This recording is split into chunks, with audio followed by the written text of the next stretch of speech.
Okay, so we want to go a little further, maybe be ahead in our Daf Yomi shir. This way, in case I need to take a day off, we'll be ahead. So, in the bottom of, we're on Lamed Vav in Avodah Zarah 36.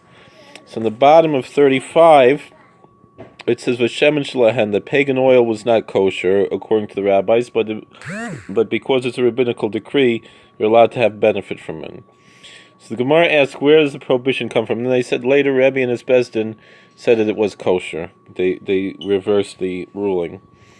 So Shemen, Rav Amar Daniel Gozar Alav, Shmuel Amar Slifosan Shel Kelim Tameim Zaratan. So the first opinion says, the opinion of Rav is that Daniel, the famous Daniel from the Bible, imposed a prohibition against pagan oil for the same reason as the other prohibitions, bread and wine and beer and things, Mishum Chasnus, in order to prevent intermarriage. But Shmuel taught that the emission of the flavors from their impure vessels make the oil prohibited, make it not kosher. So so what does it mean impure? Meaning, you don't mean not kosher. You mean that it's tamei, that it's not pure, like for priests, for kohanim. So the Gemara asks, there's no kosher law that you only have to eat pure food. Food meaning, we have to establish here what we mean by pure.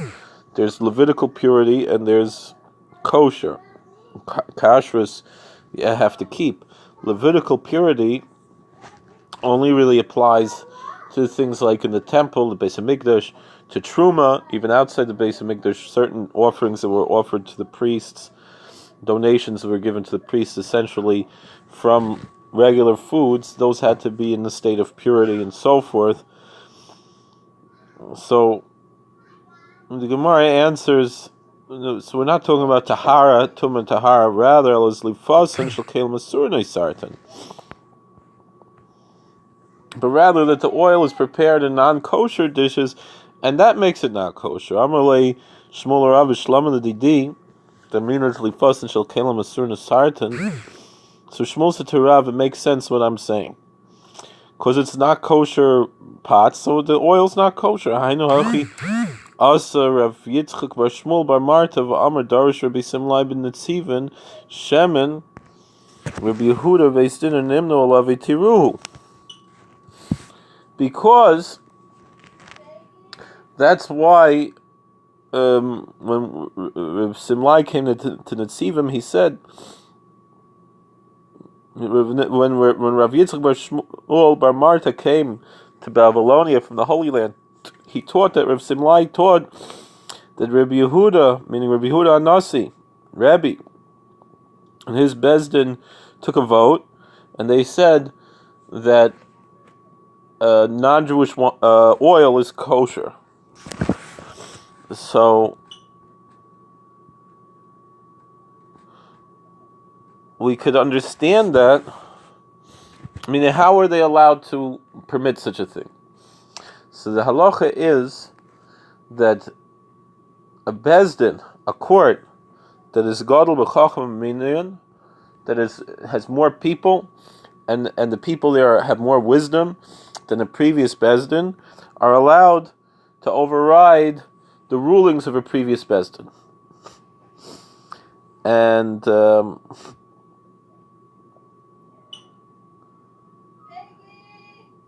so we're going to get to that in a moment. So if we're saying that it's a later ban because that it's not kosher vessels are being used for the oil, to prepare the oil, so kasaver nice and tam lefgam mutter. You know, Rabbi Yehuda and the Sia holds, others hold that once, let's say you left it for 24 hours or you washed it out with soap or something, so then it doesn't have the flavor, the non-kosher flavor is no longer imparted. It's a detrimental flavor, and then it's kosher. So therefore, even if they use non-kosher pots or whatever to make the oil, putting oil in there is already going to ruin the flavor of the non-kosher, and so then it's okay. Aladidach v'marta Daniel Gazar love Daniel Gazar v'asar Yehuda Nasi mevatale. But if Daniel from the Bible made a decree against oil, who was Rav Yehuda Nasi? As great as Rav Yehuda Nasi was, he doesn't have the power to override a decree made by a biblical figure. Vasnan, we have a Mishnah in Edius. Ein bezdin yochel avadol divrei bezdin chaver olim kein gadol men v'chacham minyan. The only way that one court can override the rulings of a previous court or another court is if they're greater than them in wisdom and in number. So, obviously, no matter how great Rav Yehuda Anasi was and his bezdin was, he couldn't be greater than a biblical figure like Daniel.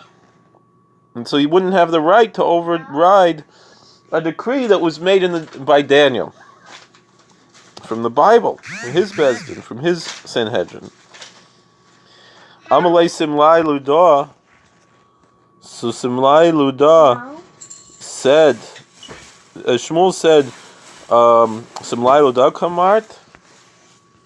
Are you telling me the halacha of Simlai Ludah? Shani Ludah Edom Zalzalu. Rav says, what you're teaching me is the ruling of Simlai Ludah. But Simlai was a Ludian, and Ludians didn't really take rabbinical laws seriously, the Nizalzi. Marley, so Shmuel said to Rav, Ashlachle. He said, should I go send a letter to Reb Simlai and tell him what kind of nasty thing you just said about him? That he doesn't take rabbinical laws seriously? So Kasif, so Rav got embarrassed. Amar Rav, im heim like darshu.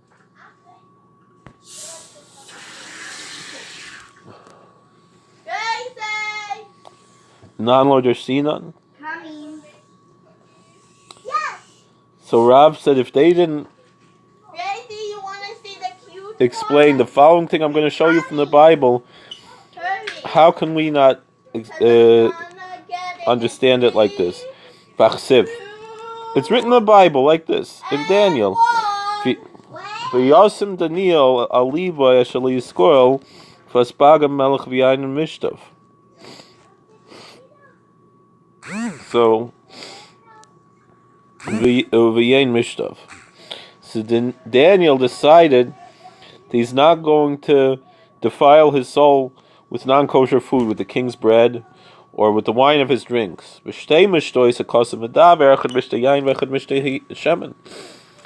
since it says wine and the drinks, so it shows we can expound from it that it's plural, and mishtov is plural.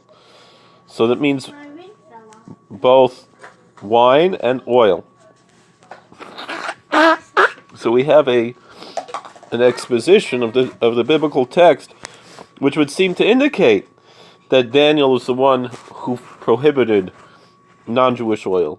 Rav Savar Liboy Sam l'chol Yisrael Hara, Shmuel Savar Liboy Sam l'chol Yisrael Hara. So they both agree that Daniel himself didn't eat non-Jewish oil. The question is, Rav holds that he decided for himself and he taught all Jews to follow him. But Shmuel said that Daniel only decided this for himself as his own minhag, as his own custom. But he didn't teach the whole Jewish people that they have to abide by his custom. He didn't make a Zarah, he didn't make a law. Shem and Daniel Gazar. The Gemara asks, Can we accept what Rav said, that Daniel made a law against pagan oil? V'amar Bali, Amar Vimi Nusa Mishmei Derav. Bali is the name of Avimi the Nuthian, the said name of Rav. Pitan Mishamnan Yenim Nisayan. Kun Mishmoina Asar Davarhain. Decrees against pagan bread, pagan oil, pagan wine, and pagan girls are all from the 18 enactments that were from the students of Shammai and Hillel, much later than Daniel. So we see that there's a historical record that would indicate that it's later. Tema Daniel Gazav Kibbul, but Talmidi the Hillel with Shammai Gazav Kibbul, and Cain Masadus Zerav. So maybe we could say Daniel made a decree, but the people didn't accept it, and so it didn't become law. If the people don't accept the decree for the first year, it's enacted, it doesn't become the law. The students of Hillel and Shammai tried again and banned the oil, and then the people accepted it until the time of Rabbi Yehuda Nasi, when it was retracted, because Rabbi Yehuda Nasi was a peer of Talmidei Shammai and Hillel, maybe not of Hillel and Shammai themselves, but of their Talmidim. But if that's the case, if that's the case, if it wasn't accepted until the times of the disciples of Hillel and Shammai, what difference would it make for Rav to explain that Daniel made this decree? So the Gemara answers, it could be different. Daniel gozer alav be'ir va'asu anhu gozer fil b'sadeh. We could say that Daniel, because he was prohibiting oil on account of intermarriage, to prevent intermarriage, he only made the decree in the city where there's a chance to have commingling and socializing. And the Talmidei Hillel and Shammai said that it applied even in the field, in all places. The Rabbi Yehuda Nasi, Heichi Matzei, the Mishra Takanta the Talmidei Shammai the Hillel. The question is, how does Rabbi Yehuda Nasi permit something that Talmidei Shammai the Hillel prohibited? V'snanin bezin yachal avatel divrei bezin chaveri. Elohim can go b'chacham minyan. We just said, the Mishnah says in Edius, that unless you're bigger in wisdom and number than the previous court, you're not allowed to violate the previous court's laws. And we could assume that no, I finished the French fries. That Rabbi Yehuda Nasi was not greater than Talmidei Shammai v'Hillel.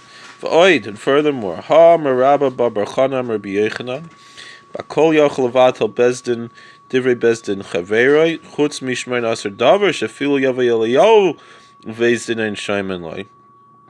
And not only that, but even if another court would come, those 18 things that Talmidei Shammai, and so we can't assume that Rabbi Yehuda Nasi was greater than Talmidei Shammai v'Hillel.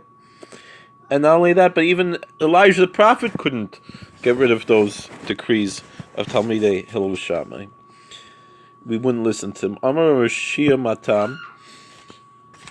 So why is this? Why can't we abolish the enactments of Talmidei Hillel Shammai, the 18 enactments?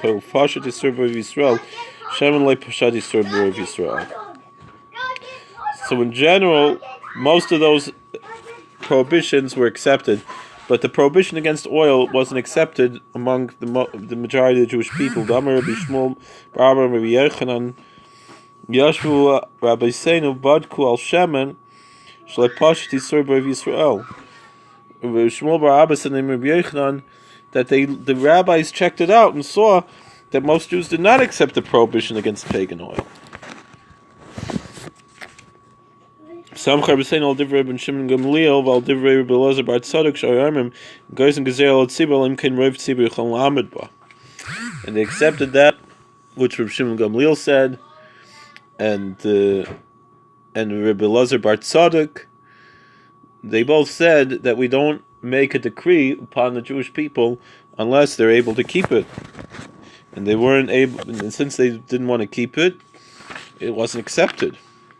Damar Rav Adabar Ahava, Rav Adabar Ahava found a scriptural idea behind this Ma'ikra.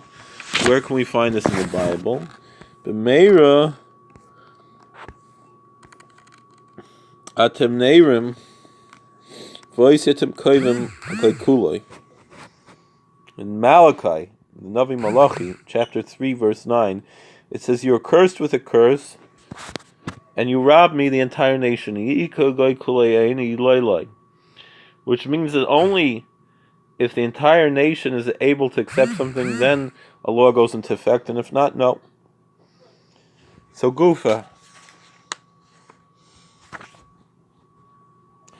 Let's look at what we just said.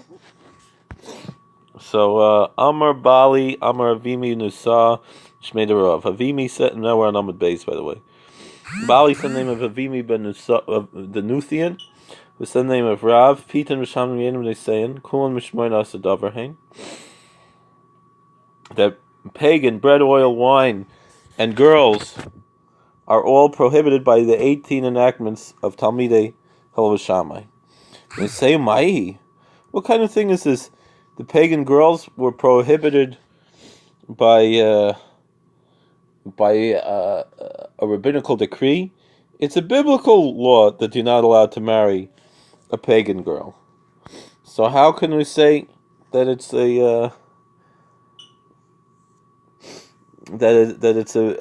rabbinical decree? So Rav Nachman Bar Yitzchak Azrael b'nei Sein nidas mirasosehen.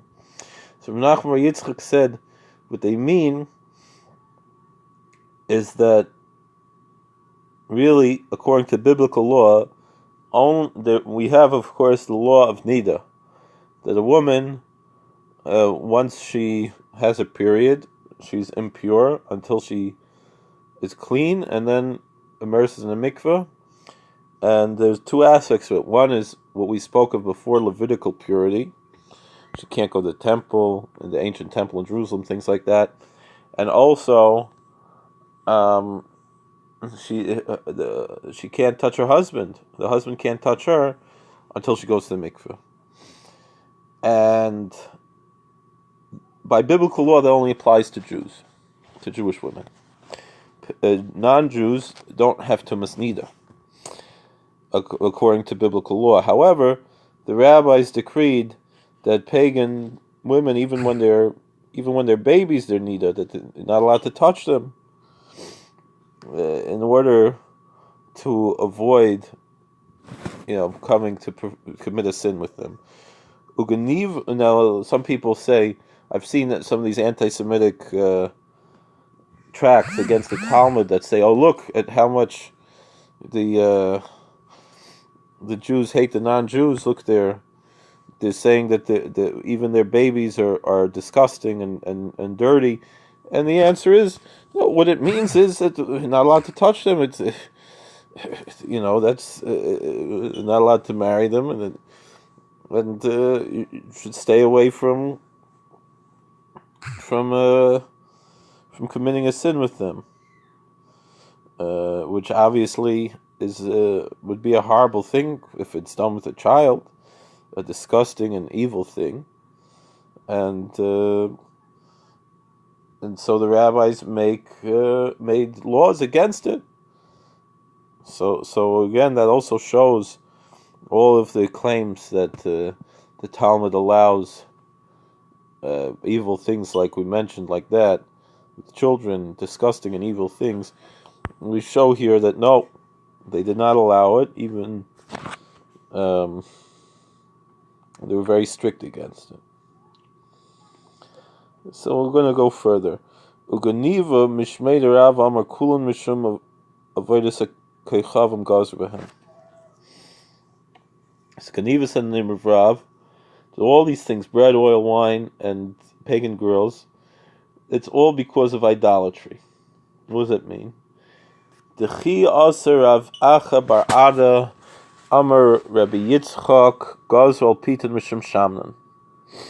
So Acha bar Ada, when he came from the Holy Land to Babylonia, he said the name of Rabbi Yitzchak.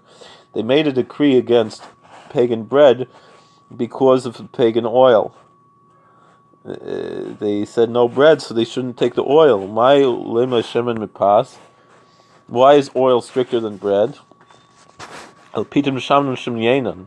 Rather, we should learn like this, that the prohibition against bread and oil is because of their wine. And the wine is obviously idolatrous. They offer wine as a libation. But the wine is also because of their daughters to avoid intermarriage. Even if it wasn't used as a pagan libation. And the girls are not allowed to marry pagan girls and so forth.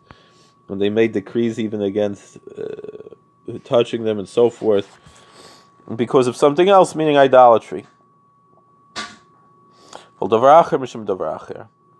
idolatry also because of something else.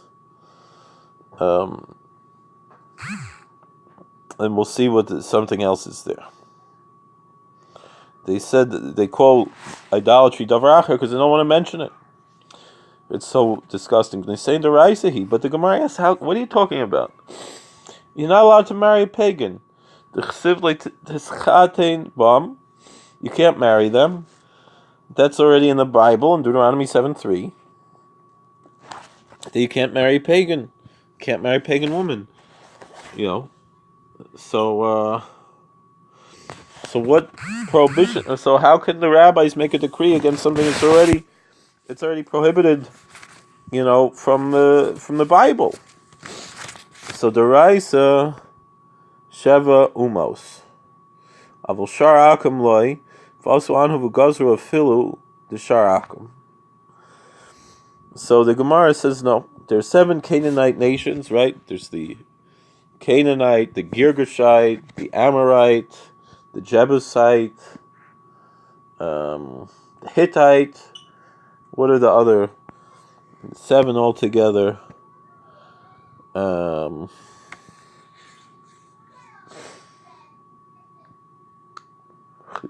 Chiti, Amori, Yevuzi, Girgashi, Kanani.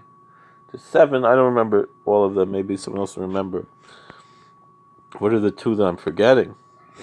But those 7 nations are what the Bible prohibits. But other pagans are not biblically prohibited. And the rabbis, the Talmidei Shammai Hillel said no, any pagan you can't marry. The Shimon Yochai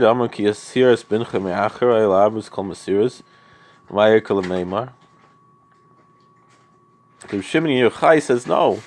Look at what the verse says there in Deuteronomy. Deuteronomy 7:4. It says they're going to turn you away from me. They're going to worship other gods. It's not a racist issue. It's a religious issue, and so it means it doesn't. It's not just these 7 nations. It's anyone who's any pagan. So what are we talking about here? Eladaraisa ishus der chasnus. Asu inhu gazer afil derchsnus.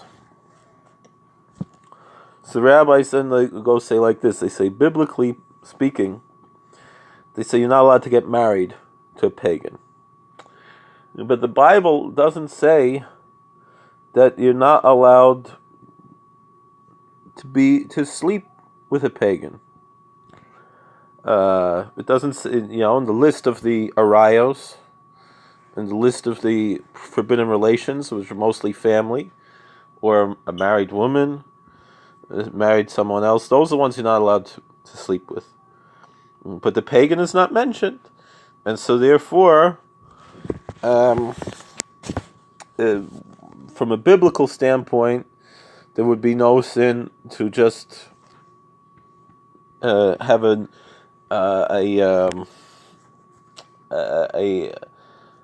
casual relationship with a pagan. Only a marriage relationship is a problem. And the rabbis went and made a decree against casual relationships, casual sexual relationships with pagans as well. So the Gemara doesn't want to accept that. But this is the Havamin of the Gemara. This is what the Gemara suggests. So the Gemara says no. Znus nami beis din shel shem gazru t'chsiviyam Yehuda tziyuv t'saref. No, already in biblical times, even if we don't want to say it's a biblical prohibition, but it was a rabbinical prohibition that was enacted already in the time of Shem, the son of Noah, against promiscuity.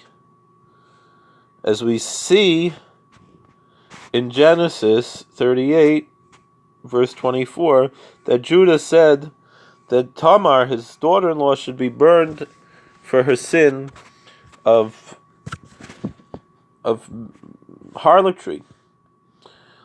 And so how do we say that this prohibition only came about much later in history by the disciples of Shammai and Hillel? The Raisa Akum Abal Bas Yisrael, the Mashcha Basrei.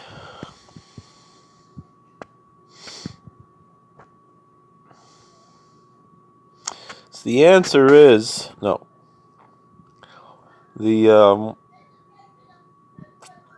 This biblical law, but actually you mean is the rabbinical law from the students of Shem. From Shem, the son of Noah, rather, from the court of Shem. Shem ben Noach. That is about a pagan who sleeps with a Jewish woman, because she will follow him. Aval Yisrael abala akum loy. Va'asu inhu gazer afili Yisrael abala akum. And it was, so in the original decree in the time of Shem ben Noach, the time of Shem the son of Noah, right after the flood, early times, early in the book of Genesis era, a pagan man with a Jewish woman was prohibited, but a Jewish man with a pagan woman was not prohibited. Because here we see Tamar, she was a monotheist woman. And who was her consort? They didn't know. And that's why she wasn't burned in the end when they found out that the consort was Judah. Even though a father-in-law could not sleep with his daughter-in-law, but that's in the book of Leviticus. But in the pre-Mosaic era, in the time of Genesis, once it was discovered that she consorted with Judah, her father-in-law, she was freed. And she wasn't killed. She wasn't executed. And so, but if the supposition would have been that she committed adultery with, or she committed znus, she was single at the time, so it wasn't adultery, but she was promiscuous with a pagan man, and that's why she would have been punished. But once it was discovered that the act was committed with another, with an Israelite, with a monotheist, she was not executed. But if a Jewish man was with a pagan woman, he would not have been punished, and the pagan woman would not have been punished in the times of the book of Genesis. And and the students of Shammai and Hillel came and said that even a Jewish man with a pagan woman is a rabbinical prohibition. So Yisrael bala akum halach l'Moshe misinaihu. Gemara won't accept that either, though, because they say that the prohibition of a Jewish man with a pagan woman is already from Mosaic time, and it was given in the time of Moses. Moses received this law at Sinai. The Amar Mar, because the master taught a boiler Ramas Kanaim Pagan by very famous halacha that a Jewish man who is caught sleeping with an Aramean woman or any pagan woman, a zealot can come and kill him there right on the spot, like we see in the story of Phineas, who killed Zimri ben Saloi and Kozbi Vastzur while they were committing the sin. If they would have been, caught and brought to Bezdin and brought to court, they would not have been executed. But the Kanoim Pogamba, the law is that the zealot can kill him right there on the spot. And it's one of the few things that a zealot is allowed to kill on the spot without due process. So Marle the rice of Hesi of Maisa Shahoya. Also in who Gazer Filbitzina.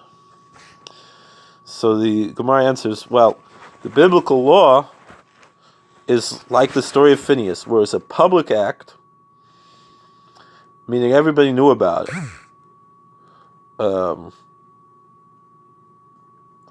And then, even if it's not, I don't mean it's openly in public, but like he's not embarrassed about it. He went and demonstrated before he went and did the sin, even if he did it privately, that he's about to do it. For also in who goes on Philip Sinner.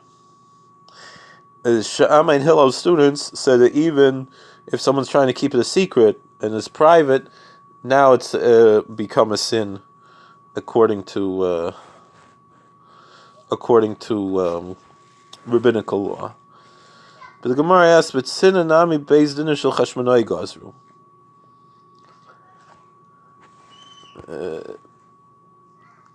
He said the Gemara says no. Even a private, casual relationship with a pagan woman was already prohibited by the Hasmoneans, by the court after the story of Hanukkah, or during the time of Hanukkah.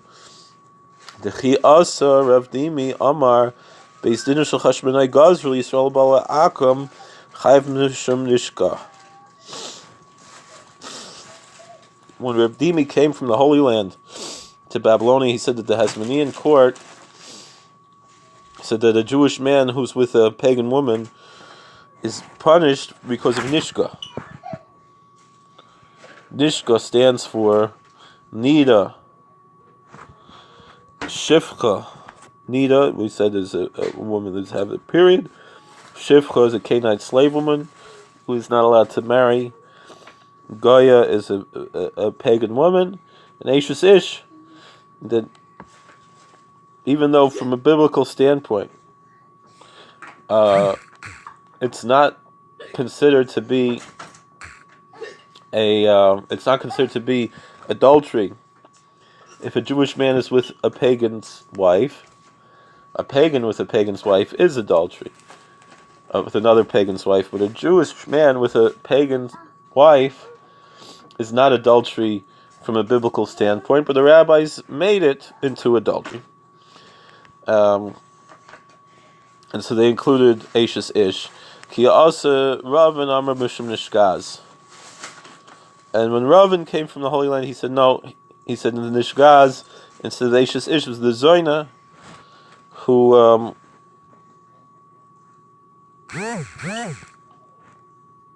so because monogamy wasn't common by the pagans, but the issue of the Isha Zoina, that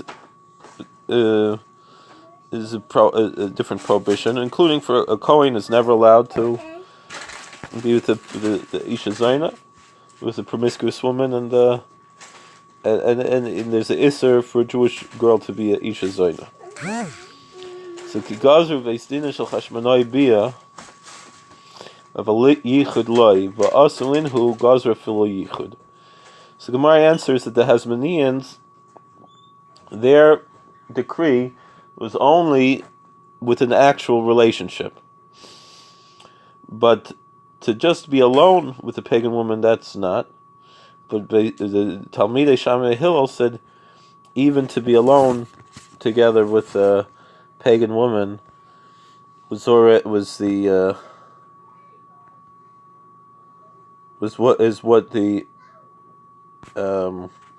Beis Din prohibited. Gemara asks, what are we talking about yichud about? Was it really that late in history that there was a prohibition against yichud, against being secluded together, even if you're not committing any sin? Yichud nami Beis Din shel David gasud amar Rav Yehuda ba'isa shagazru al yichud. So this, as far as being alone, King David in his court in those days prohibited yichud, being alone. Rav Yehuda said that after the story of Amnon and Tamar, David HaMelech made a decree against a man and woman being alone together, who were not married to each other. So Amrei, so the rabbis answered no. Hasam yichud avas Yisrael of yichud akam loy, also inu gazer filo yichud akam. So the rabbi said no. The prohibition that David made was about a Jewish girl. Can't be alone with a Jewish girl. But with a pagan, that was permitted until the days of Shammai and Hillel, and they made a rabbinical decree against being alone together with a pagan. But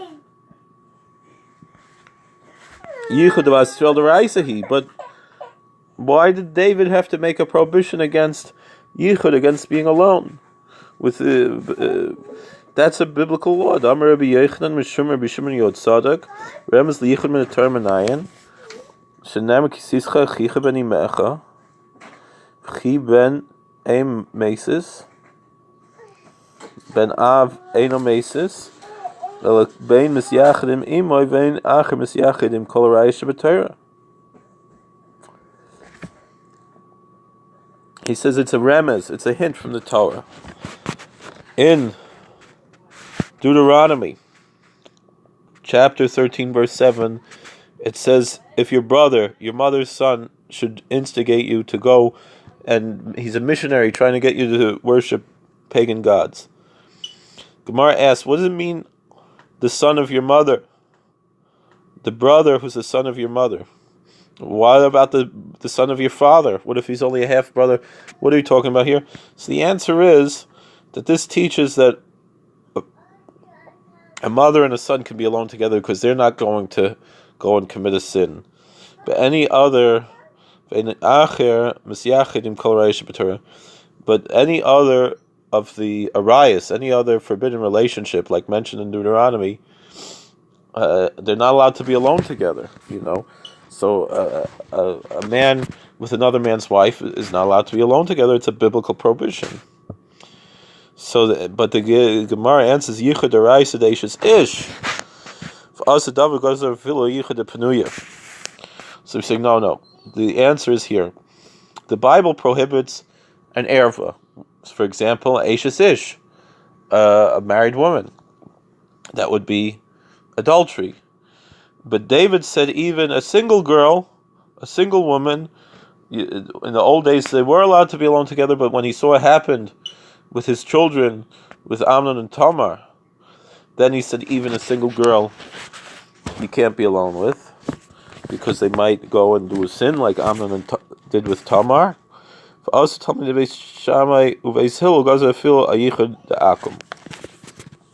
David made the prohibition against the Jewish single girls, and the students of Hillel and Beis Shammai, now it says Beis Hillel and Beis Shammai instead of Hillel and Shammai, they said you're not even allowed to be alone with the pagan women. Ma'al davar acher mishum davar acher. So Gemara asks, what does it mean, davar acher, a different thing for a different thing? So, Amar Rav Nachman Bar Yitzchak Gazru al Tinik Akam Shitame Beziva Shlei Tinik Yisrael Rogel Atzvay B'Mishkav Zachar. So Rav Nachman Bar Yitzchak said that they also made a law that a pagan boy is considered tamei from a rabbinical standpoint, considered as if he has he's a zav. It means like he has gonorrhea, and that makes someone tamei, and they're not allowed to be together. Not allowed to. Why? Because they don't want Jewish boys to be hanging out with pagan boys, especially in the ancient times in Rome and so forth, because they might wind up committing homosexual acts together. The Amar Rabbi Zarah, Tsar Gadol Hayaloi Lietzel Rabbi Asi. Rabbi Zarah said he had big pain to bring the question to Rabbi Asi. Rabbi Asi Etzel Rabbi Yochanan. Rabbi Asi brought the question to Rabbi Yochanan. Rabbi Yochanan Etzel Rabbi Yanai. And Rabbi Yochanan brought the question to Rabbi Yanai. Rabbi Yanai Etzel Rabbi Nosson ben Amram. And Rabbi Yanai brought the question to Rabbi Nathan ben the son of Amram. Rabbi Nosson ben Amram Etzel Rabbi. And Rabbi Nathan the son of Amram brought the question to Rabbi Yehuda Nasi. Tinuk Akum. L'masam etam Zim Rama li ben Yomi. And the answer.